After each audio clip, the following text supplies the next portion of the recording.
إن الحمد لله نحمده ونستعينه ونستغفره ونعوذ بالله من شرور أنفسنا وسيئات أعمالنا من يهدي الله فلا مضل له ومن يضلل فلا هادي له وأشهد أن لا إله إلا الله وحده لا شريك له وأشهد أن محمدا عبده ورسوله يا أيها الذين آمنوا اتقوا الله حق تقاته ولا تموتن إلا وأنتم مسلمون يا أيها الناس اتقوا ربكم الذي خلقكم من نفس واحدة وخلق منها زوجها وبث منهما رجالا كثيرا ونساء واتقوا الله الذي تساءلون به والأرحام إن الله كان عليكم رقيبا يا أيها الذين آمنوا اتقوا الله وقولوا قولا سديدا يصلح لكم أعمالكم ويغفر لكم ذنوبكم ومن يطع الله ورسوله فقد فاز فوزا عظيما أما بعد. Donc nous sommes toujours dans notre programme concernant l'étude du livre Kitab Tawhid du Cheikh l'Islam Mohammed bin Abdul Wahhab, qu'Allah lui fasse miséricorde. Et ceci est notre 6e assise. Donc c'est le 6e cours concernant l'étude du livre Kitab Tawhid alladhi huwa haqqullahi ala al-ibad, le livre de l'unicité qui est le droit d'Allah sur ses serviteurs. Et cette fois-ci on va aborder un autre sujet, toujours dans le cadre de quoi, du Tawhid. Alors l'auteur, le Cheikh l'Islam Mohammed bin Abdul Wahhab dit wa qawlihi wa'budu Allah wa la tushriku bihi shay'a, al-aya. Il dit, et sa parole, wa'budu Allah, et adorer Allah, wa la tushriku bihi shay'a, et ne lui donner aucun associé. Ils avaient dit au début du cours qu'on pourrait aussi dire, au début, quand on avait abordé le premier verset, où Allah subhanahu wa ta'ala nous parle du but de notre création, on avait dit quoi, qu'on pouvait dire wa qawluhu wa qawlillahi, ou bien wa qawlillahi, wa qawlillahi ta'ala, ou bien wa qawlullahi ta'ala. Ok, donc c'est toujours la même ici par rapport à ce sujet ici. On peut aussi dire ici, on peut dire wa qawlihi ou bien wa qawluhu. Ok, il n'y a pas d'erreur qu'on dise wa qawlihi ou bien wa qawluhu.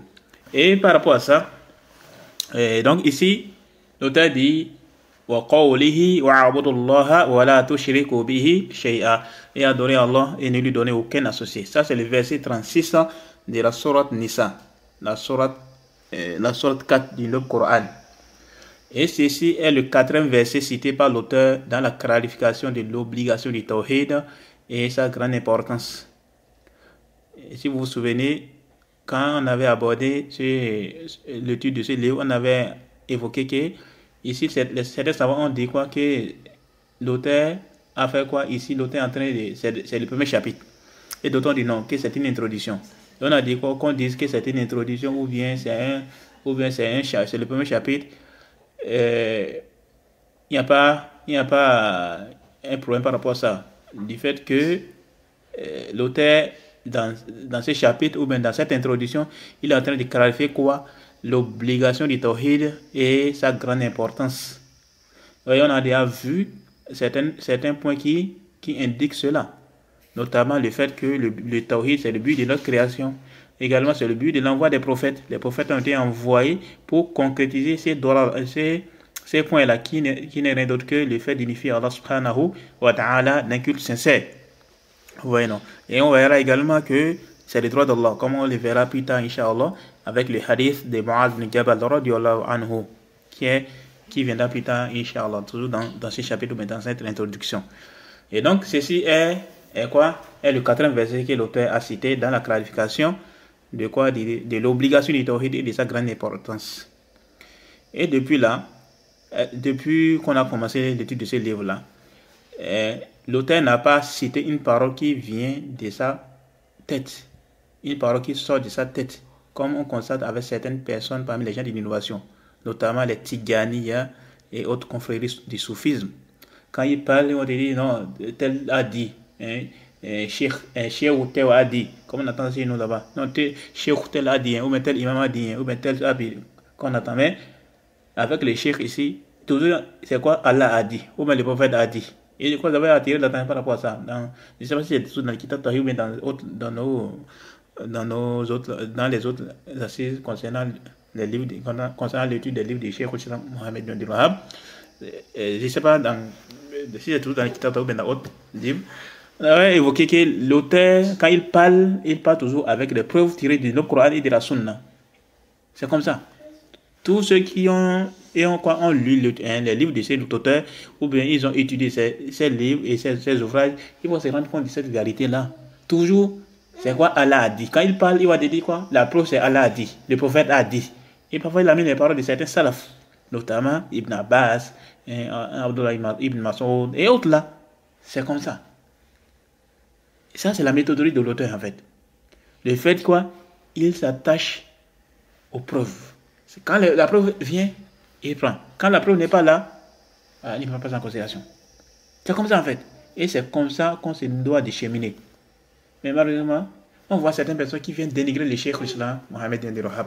Oh non, ceci là, il est venu pour diviser les musulmans, il est venu, c'est quelqu'un quoi, il est contre la famille du prophète, des tas de mensonges seulement. Depuis son époque même déjà, les gens mentaient bien sur son compte. Où on disait que les gens qui ne viennent pas faire ils ne viennent pas faire la hijra vers lui là, il les rendait mécréants. Vous voyez? Il les rendait mécréants. Et le cheikh a démontré que ça c'est un mensonge à son égard. Il a parlé. Il s'est défendu. Également, les gens qui sont venus après lui, notamment ses enfants, ses petits-enfants, également ses étudiants, ainsi que les autres savants, qui sont venus, les gens de la Sunna qui sont venus plus tard, et même jusqu'à cette époque, ils ne cessent de les défendre. Ils essaient de les défendre. Parce que beaucoup parmi les gens, ils sont trompés. Ils entendent toujours. Et qu'est-ce qu'ils font? Ils vont taxer les gens de la Sunna des Wahhabiyas. Vous êtes les Wahhabites, mais vous êtes les Wahhabiyas. Hein? Pour dénigrer. Ou bien pourquoi? Pour donner des sobriquets aux gens qui suivent les enseignements, ils étudient les livres de cet auteur-là. Parfois, mais il y a certaines personnes qui n'ont rien à voir avec la dawa de cet auteur-là. Mais quand même, ils vont les traiter de quoi? Des wahhabis et autres là. Et tu entends que toute personne qui est contre les maulid nabawi, c'est un wahhabite. Tu entends ça souvent. Ça, c'est l'ignorance. Et c'est pourquoi on dit, et on essaiera de le répéter, que quand vous allez voir quelqu'un qui va faire quoi? Quelqu'un qui va dénigrer les gens de la Sunna en les taxant de Wahhabiyya ou bien de Wahhabites, alors sachez que cette personne-là est soit un ignorant qui a été dupé, soit c'est un sectaire ou un passionné. Quelqu'un qui viendra vous taxer, vous êtes des Wahhabites ou bien vous êtes des Wahhabiyya, en vous dénigrant et autres là. Quand vous observez cette personne attentivement, soit quand vous allez constater, vous allez voir que cette personne est ignorante en fait. Cette personne est ignorante et elle a été dupée par certaines personnes, des gens de l'innovation. Ou soit cette personne, c'est un sectaire ou un passionné. C'est impossible que quelqu'un il fait partie des gens de la Sunna et il va quand même pas dénigrer les gens qui étudient les livres de Cheikh l'Islam Mohamed Ben Abdel-Wahhab, ainsi que les livres de ses enfants et de ses petits-enfants et autres là. C'est impossible. C'est impossible. C'est également comme les gens, ils taxent les gens de la Sunna de quoi? Les Témiyoun, ou bien les Albaniyoun, ou autres là. Ces sobriquets là, ou bien les Madakhis là, ou bien les Jamiya. Ça c'est en réalité, ils amènent ces sobriquets là pour taxer, pour taxer les gens de la Sunna par ces sobriquets. Ils taxent les gens de la Sunna par ces sobriquets là, dans le but de faire quoi? Afin que les gens fuient la vérité. Sinon, c'est quoi la dawa de Cheikh l'Islam Mohamed Ben Abdel-Wahhab? C'est quoi la dawa de Cheikh Albani? C'est quoi la dawa de Cheikh Rabi? C'est quoi la dawa de Cheikh Mohamed Aman Al-Jami? C'est la même dawa là. C'est la même dawa. C'est la même dawa là. Il n'y a pas de différence. Et c'est celle de nos salaf soleh. Donc, faites attention à ces personnes-là qui viennent dénigrer les gens de la Sunna en les taxant des Wahhabiyya, ou même des Jamiya, ou même des Madakhis là. Ou bien il y a également aujourd'hui, à cette époque-là, il y a également un autre nom qui a vu jour, et c'est quoi? Les Mourguias contemporains. Les Mourguias contemporains. Faites attention à ces personnes-là. Ok? Faites attention à ces personnes-là. Mais avant de continuer, je tiens déjà à souligner un point important ici. C'est quoi? C'est que dans certains pays, le mot wahhabi a été utilisé pour désigner les gens de la sunna, afin de les distinguer et de les différencier des gens de l'innovation.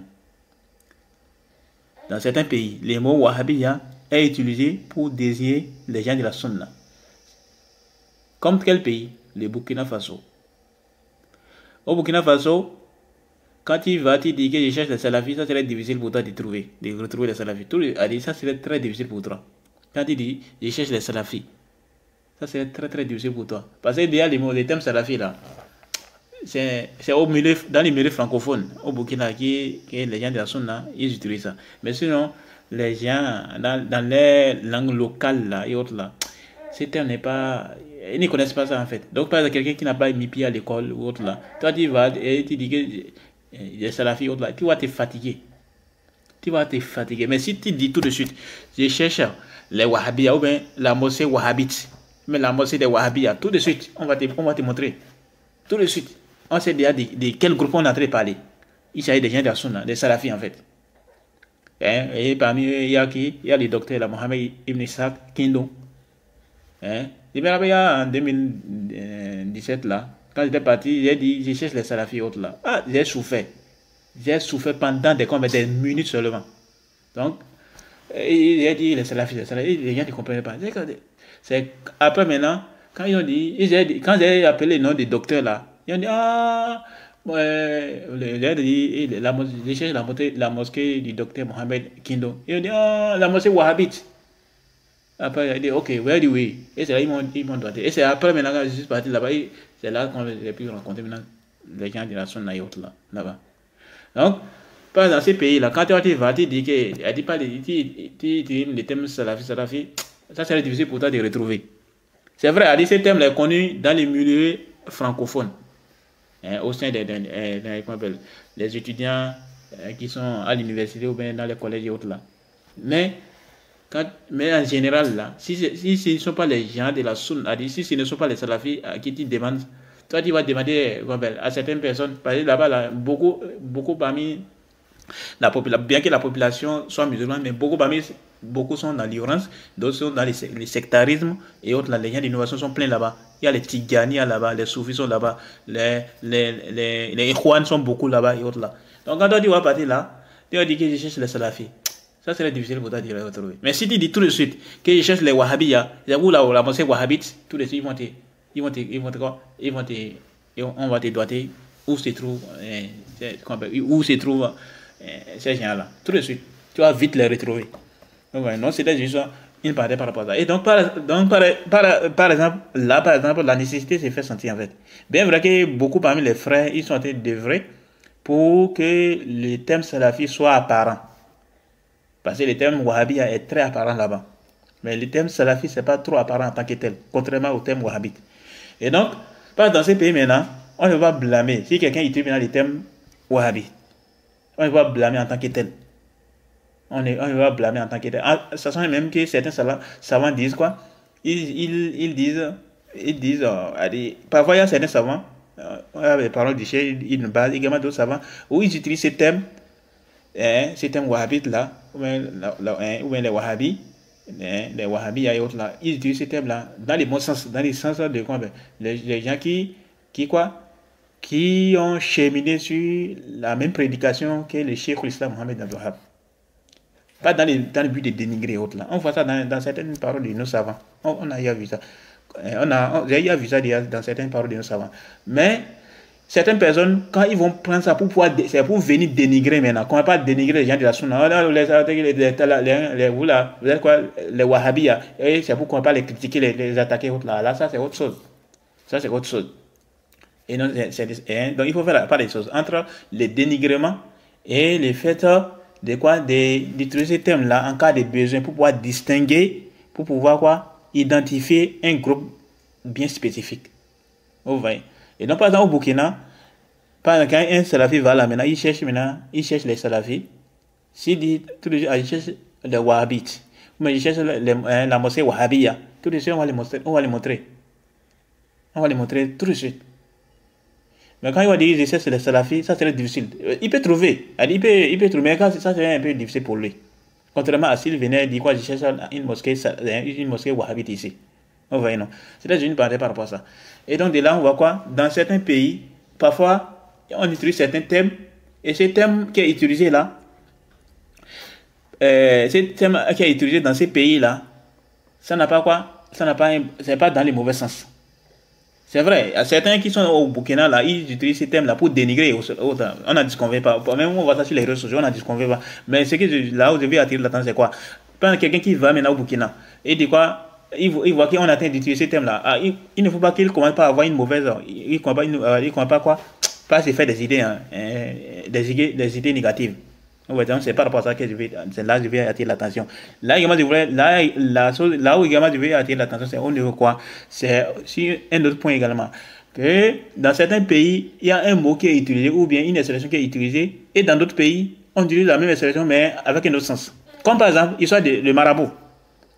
Les marabouts, ou bien les maraboutages, ou bien les marabouts, on dit quoi? Ils cherchent les marabouts et autres là. Dans certains pays, on utilise ce thème-là pour parler des gens de sciences. Les gens qui enseignent le Coran, ils ont appris le Coran et ils enseignent le Coran, ils enseignent les sciences religieuses.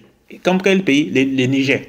Au Niger, il y a certaines personnes qui utilisent le terme marabout pour désigner certaines personnes parmi les gens de sciences.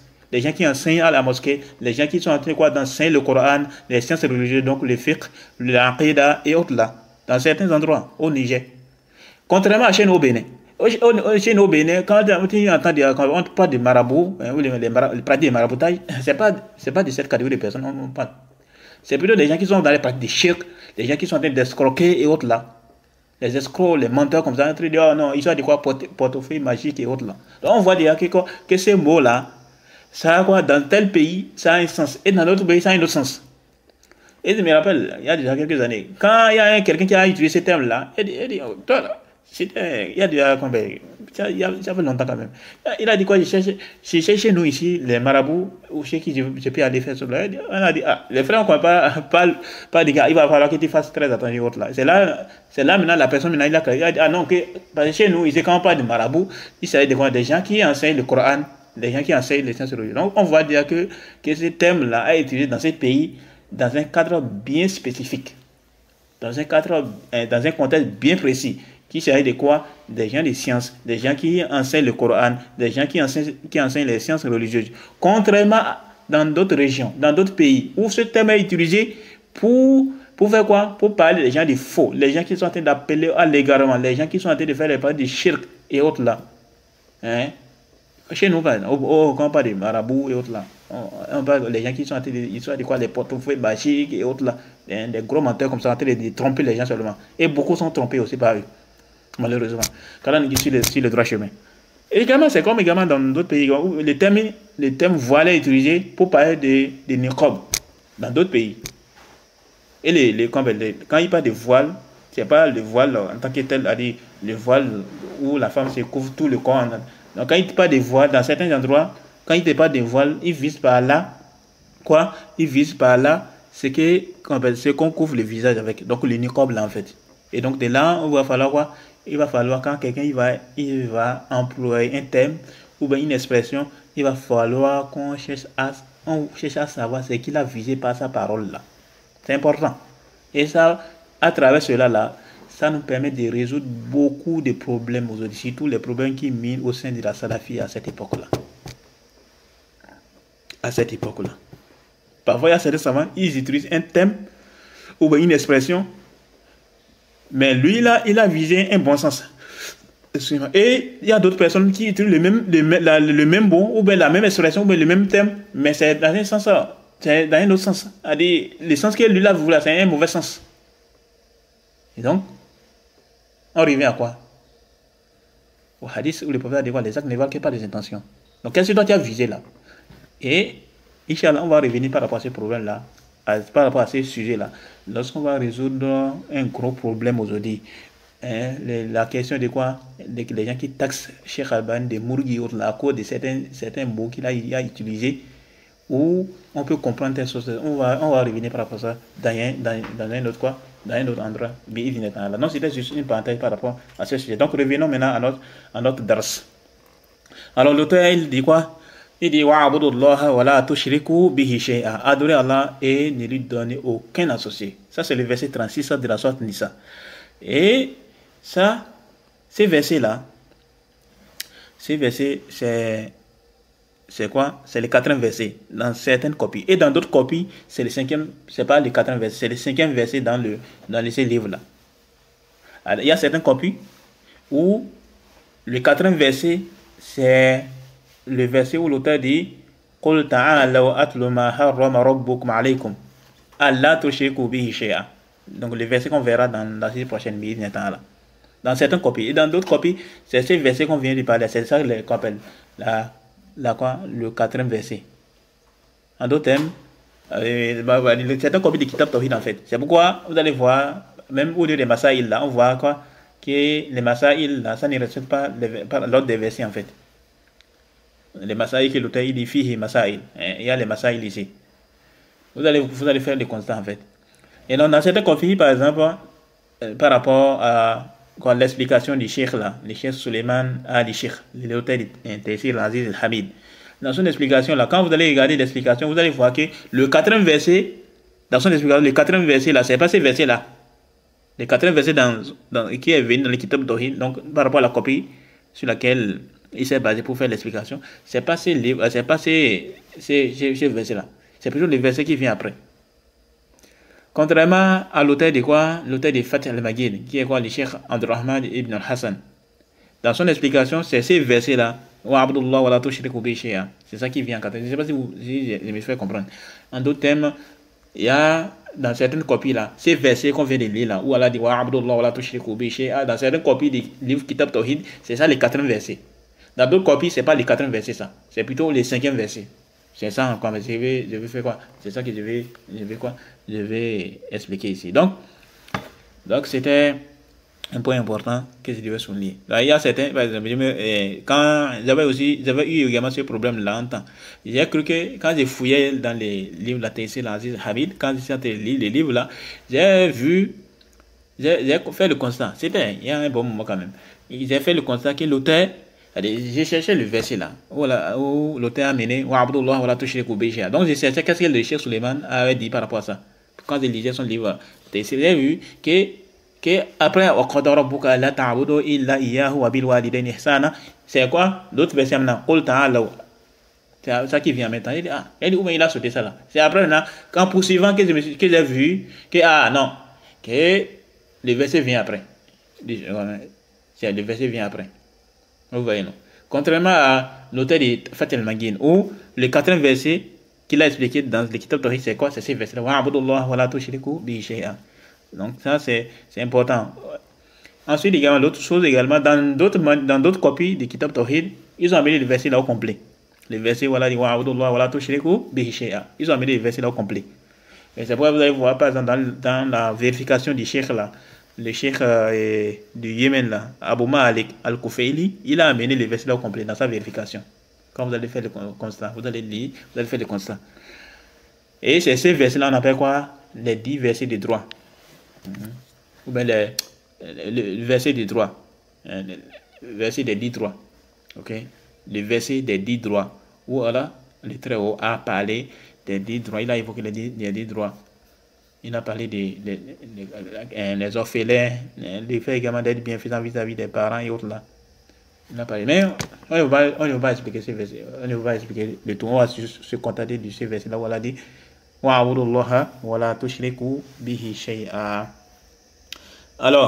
on va commencer. Allah dit wa'budullaha, adorer Allah. Le chef Fawzan, hafizallahu ta'ala, on avait déjà parlé de ça. Wa'budullaha, on a déjà parlé de ça, par exemple, quand on a parlé du verset là où Allah dit وَلَقَدْ بَعَثْنَا فِي كُلِّ أُمَّةٍ رَسُولًا أَنِ اعْبُدُوا اللَّهَ وَاجْتَنِبُوا الطَّاغُوتَ. On a déjà parlé de ça. Donc, wa'budullaha, et adorer Allah, c'est-à-dire unifiez-le. Unifiez-le. Faites en sorte que son adoration soit exclusive. Donc, adorer Allah uniquement et exclusivement. C'est ça. On a déjà parlé de cela précédemment. Qui est quoi? Adorer Allah, c'est-à-dire unifier Allah par l'adoration. Ok? Ensuite, il a dit quoi? Wala tushriku. Et quoi? et ne lui donnez, ou bien, et ne donnez pas d'associé, ne lui donnez pas d'associé. C'est-à-dire, comme dit le Cheikh Fawzan, Hafidhullah Ta'ala, il a dit quoi?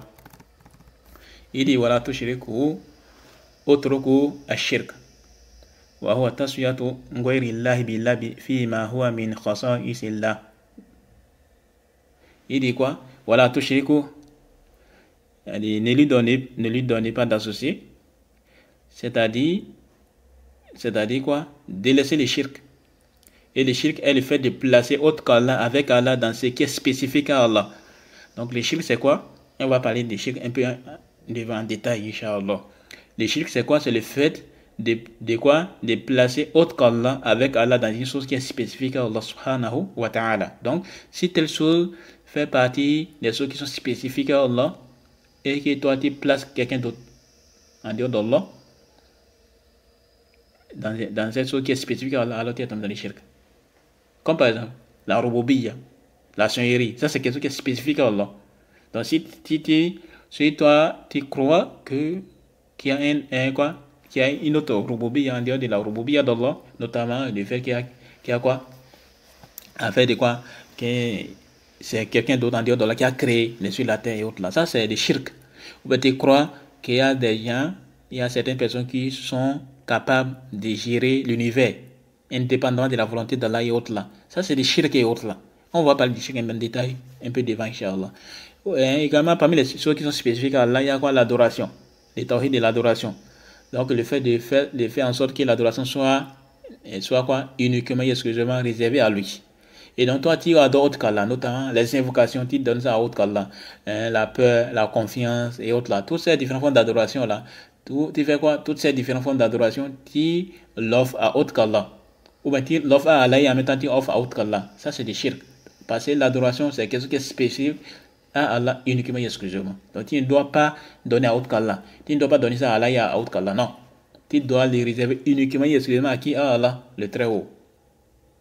Par exemple, le shirk est lié au nom et des attributs d'Allah. Donc le fait de quoi? De donner certains noms et des attributs qui sont spécifiques à Allah, tu donnes ça à autre qu'Allah. Comme les quoi? Parce que ils ont de quoi? Le fait, par exemple, les shirk dans les noms et autres, ou bien les attributs, le fait de faire quoi? Le fait de faire ressembler à Allah, à la création. Comme on voit avec certaines personnes. Les mushabbiha par exemple. Et on verra ce point-là en détail dans une autre occasion. Donc ça c'est les shirk. Ça c'est quoi? Ça c'est les shirk. Donc quand une chose est spécifique, quand une chose fait partie des choses qui sont spécifiques à Allah, alors tu ne dois pas placer autre qu'Allah avec Allah, ou bien tu ne dois pas donner à autre qu'Allah. Tu dois de le réserver uniquement et exclusivement à Allah. Si tu donnes ça à autre qu'Allah, ou bien tu dédies ça à Allah et à autre qu'Allah, alors tu es tombé dans le shirk. J'espère que c'est compris. Ensuite, il a dit quoi? Shay'a. Shay'a, ça veut dire rien. Shay'a, c'est quoi? C'est rien. Ici, il a dit quoi? Nakiratun fi siyaqin nahi. Il a dit quoi? C'est indéfini dans un contexte de négation. Fata'amu shirk. Alors, c'est quoi? Ça implique la généralité. C'est pourquoi on dit quoi? Ici, le mot shay'a, c'est quoi? C'est nakira dans un contexte de quoi? De négation. Alors, ça implique la généralité. Et c'est pourquoi Cheikh Fawzan dit quoi? Kabirahu wa saghirahu. Donc quoi? Le grand et le petit en dedans. Donc même le petit shirk là, c'est interdit. Le grand shirk ou le petit shirk, ça dans les versets, comme dit Cheikh Fawzan. Donc, wa'abudullaha wa la tushriku bihi shay'a. Adorer Allah et ne lui donner aucun associé. Et ne lui donner aucun associé. Wa la tushriku bihi shay'a. Ne lui donner aucun associé. Ça c'est quoi? C'est le mot shay'a est quoi? Est indéfini dans un contexte de négation. C'est quoi ce contexte de négation? Voilà, tushriku. C'est un contexte de négation. Alors ça implique quoi? La généralité. C'est pourquoi toute chose que quelqu'un va prendre pour donner ça à Allah comme égal, la personne est tombée dans le shirk. Donc par exemple, certaines personnes qui viennent dire non, l'adoration, le shirk est limité seulement à l'adoration des tombes. Ça, c'est ou bien l'adoration, ou bien comme certaines personnes le disent, que le shirk est limité seulement à l'adoration des idoles. Il n'y a aucun doute que cette parole elle est nulle. Mais avec les versets, on les refute. Voilà, tushriku bihi shay'a. Et ne lui donnez aucun associé. Donc, c'est pas seulement limité à l'adoration de quoi? Des idoles. L'adoration des tombes entre dedans. L'adoration des mausolées également entre dedans. Hein? Des conceptions également. Certaines conceptions également qui relèvent du shirk, ça entre dedans. Certaines paroles également qui relèvent du shirk, ça entre dedans. Certaines pratiques également qui relèvent du shirk et qui n'est pas seulement l'adoration des quoi? Des idoles. Ça entre dedans également. Il y a certaines personnes qui adorent le feu. Les gens qui adorent le soleil. Ça rentre dedans. Donc c'est pas juste, c'est pas seulement réservé, c'est pas seulement restreint à l'adoration des idoles. Comme on entend de la part de certaines personnes, malheureusement. Ou bien qui ont des shirks, c'est seulement limité à l'adoration des idoles et des statues. Donc si la personne n'adore pas les idoles et les statues, alors la personne n'est pas dans la shirk. Ça c'est caduque, ça. C'est une parole qui est vaine, nulle.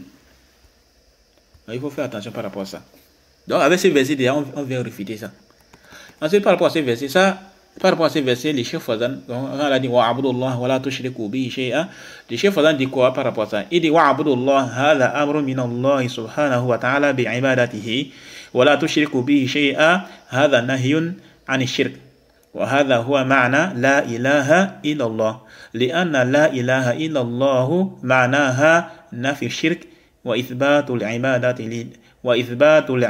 لله عز وجل ومعنى اعبدوا الله أي أخلصوا له العبادة. Il dit quoi? Le chef Fawzan Hafizullah Ta'ala dit, ça c'est dans I'anatul Mustafid, il dit à la page 41, il dit, quand c'est dans la parole où Allah dit wa'abudullah et adorer Allah, il a qu'est-ce que le chef Fawzan dit? Il dit adorer Allah, il dit ceci est un ordre provenant d'Allah au sujet de son adoration. Voilà, tushriku bihi shay'a, et ne lui donner aucun associé. Il dit hadha nahyun ani shirk. Il dit ceci est une interdiction concernant le shirk. Wa hadha huwa ma'na la ilaha illallah. Et ceci est le sens et la signification de la ilaha illallah. Et on verra cela en détail un peu devant. Inch'Allah. Le sens de la ilaha illallah. Ça, il y a un chapitre par rapport à la ilaha illallah. Ensuite, le chef Fawzan dit li'anna la ilaha illallah ma'naha nafi shirki wa ithbatu al-ibadati lillahi azza wa jal. Et le cas, le sens de la ilaha illallah est l'infirmation du shirk et l'affirmation de l'adoration d'Allah uniquement et exclusivement. Et l'affirmation de l'adoration d'Allah azza wa jal. C'est ça qu'il a dit. Ensuite, il dit quoi? Wa ma'na u'budullaha ay akhlisu lahu al-ibada. Il est le sens de u'budullaha, adorer Allah, c'est-à-dire adorer. Le sens de adorer Allah, c'est-à-dire adorer le sincèrement. Et un peu devant, il dit quoi? Wa'abudullah wa la tushriku bihi shay'a. Et adorer Allah et ne lui donner aucun associé. Il dit quoi? Lamma amara bi ibadatihi subhanahu naha ani shirk. Il dit quoi? Étant donné qu'Allah a ordonné son adoration, il a aussi interdit le shirk. Li'anna shirka yufsidu al-ibada. Il dit quand le shirk annule, ou bien quand le shirk corrompt quoi? L'adoration. Le shirk corrompt l'adoration et l'annule. Donc ça dépend de quelle forme de shirk. Quand c'est l'ostentation, ça annule l'adoration qui était en train de faire. On va parler de l'ostentation un peu devant. Quand c'est le grand shirk, ça annule toutes les bonnes œuvres. Et quand c'est le petit shirk, ça n'annule pas toutes les bonnes œuvres, sauf si c'est l'ostentation. Vous voyez, non? Donc, c'est vrai, ici, le chef Fawzan dit quoi? Li'anna shirka yufsidu al-ibada. Car le shirka fait quoi? Ça, elle corrompt. Le shirka corrompt quoi? L'adoration. Kama anna al-hadatha yufsidu as-salata wa at-tawafa. Comme le hadath c'est quoi? C'est tout ce qui annule la prière. Donc, comme le hadath corrompt la salat et le tawaf. Donc, les hadath, en fait ça, dans le chapitre de la purification, on voit ça. Le hadath, c'est des choses qui annulent la prière. Comme par exemple, le paix par exemple. Le paix, ça annule la prière. Quand tu es en train de faire la prière et tu fais le paix, ou bien tu es en train de faire la prière et puis le hadath, et puis on appelle les menstrues sortent, ou bien tu es en pleine prière, tu fais quoi? En pleine prière, tu urines, il y a l'urine qui sort en toi. Ça annule la prière.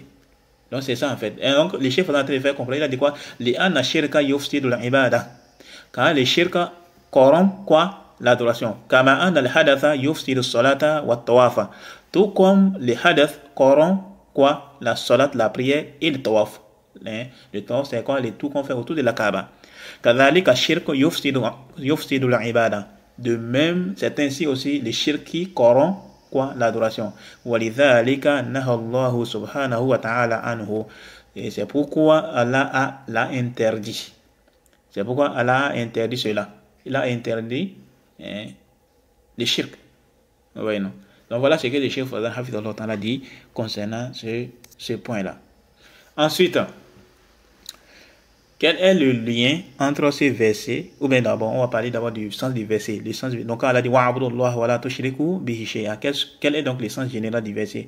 Alors, Al-Hafiz ibn Kathir, qu'Allah lui fasse miséricorde, il a dit dans son tafsir, il a dit ceci. Dans les tafsirs de ces versets, dans les versets de la sourate An-Nisa. Il dit يأمر تبارك وتعالى بعبادته وحده لا شريك له فإنه هو الخالق الرازق المنعم المتفضل على خلقه في جميع الآنات والحالات. Il dit quoi? Il dit Allah ordonne son adoration uniquement et exclusivement sans associé, sans aucun associé, car il est le créateur, il est celui qui pourvoit. Là, il est le pourvoyeur, donc celui qui donne la substance. Et il est celui qui accorde ses bienfaits et ses grâces à ses créatures, en tout temps et en tout lieu. فهو المستحق منهم أن يوحدوه ولا يشركوا به شيئا من مخلوقاته. Il est donc celui qui mérite d'être unifié parmi eux sans lui donner aucun associé. Sans lui donner aucun associé. Ou bien sans lui donner aucun associé parmi ses créatures. Et le Cheikh Fawzan Hafidhahullah Ta'ala dans les Mulakhos, il a dit quoi? Il a amené le sens général de ces versets-là. Il a fait comprendre quoi? Il a fait comprendre que le sens général de ces versets est qu'Allah ordonne à ses serviteurs l'adoration uniquement, de l'adorer uniquement et exclusivement. Il a ordonné à ses serviteurs de l'adorer uniquement et exclusivement, sans rien lui associer.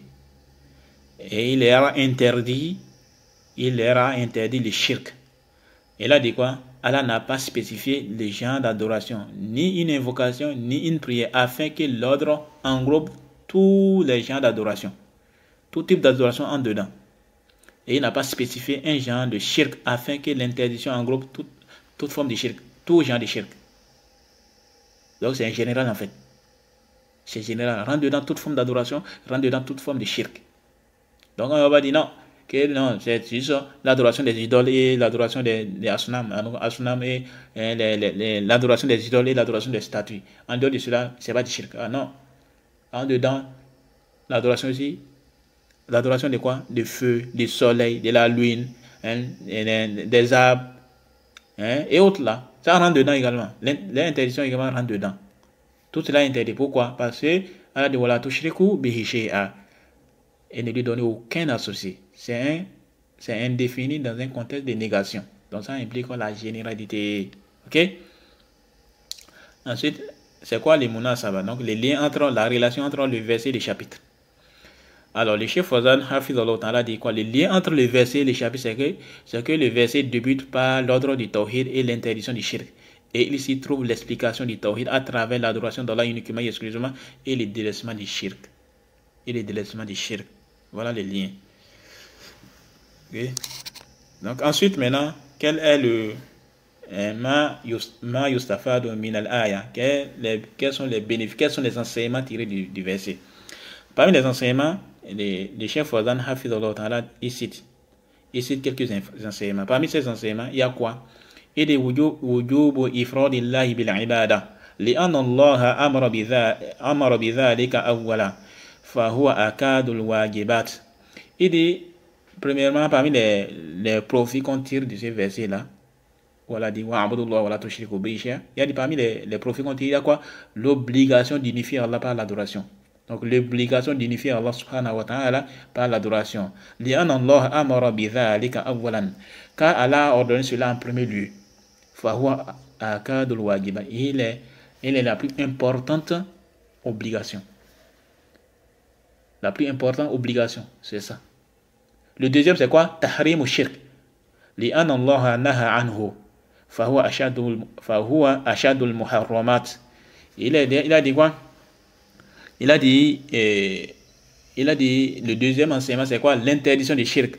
Car Allah l'a interdit. Et il est quoi? Il est la plus grande, la chose, la plus grande des interdits. La chose qui a été, la plus grande chose qui a été interdite, c'est quoi? C'est le shirk.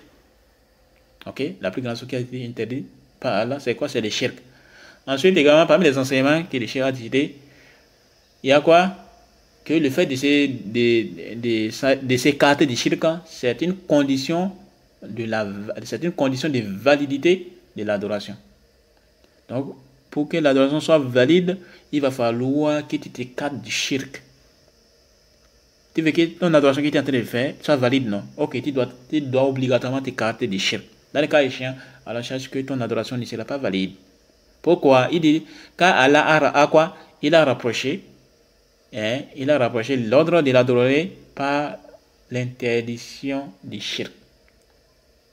Donc, ils sont proches. L'ordre d'adorer Allah et le fait de s'écarter du shirk et l'interdiction du shirk, c'est quoi? Ils sont ensemble. C'est pourquoi c'est pas valide en fait. Puis on a dit que non, je vais sûrement adorer Allah. Il a dit va adorer Allah. Tu dis que bon, je vais adorer Allah. Mais c'est insuffisant. Il va falloir que tu t'écartes ici du shirk. Si de l'autre côté, c'est vrai, tu adores Allah d'une part. Maintenant, de l'autre côté, est-ce que tu t'es écarté du shirk? Que ce soit pas la croyance, la parole et les actes. Est-ce que tu t'es écarté de cela? Non. Alors, c'est ce que tu n'as pas adoré Allah. Du simple fait que tu n'étais pas écarté du shirk, soit en parole ou bien en acte ou bien en croyance, tu as des concessions du shirk, ou bien tu fais des paroles du shirk, ou bien tu as des paroles qui réalisent du shirk que tu prononces. Toi, tu n'étais pas défait de cela, tu n'étais pas écarté de cela. C'est ce que tu n'as pas fait, ce qu'Allah t'a demandé de faire. Ce qu'Allah t'a demandé là, tu n'as pas fait ça.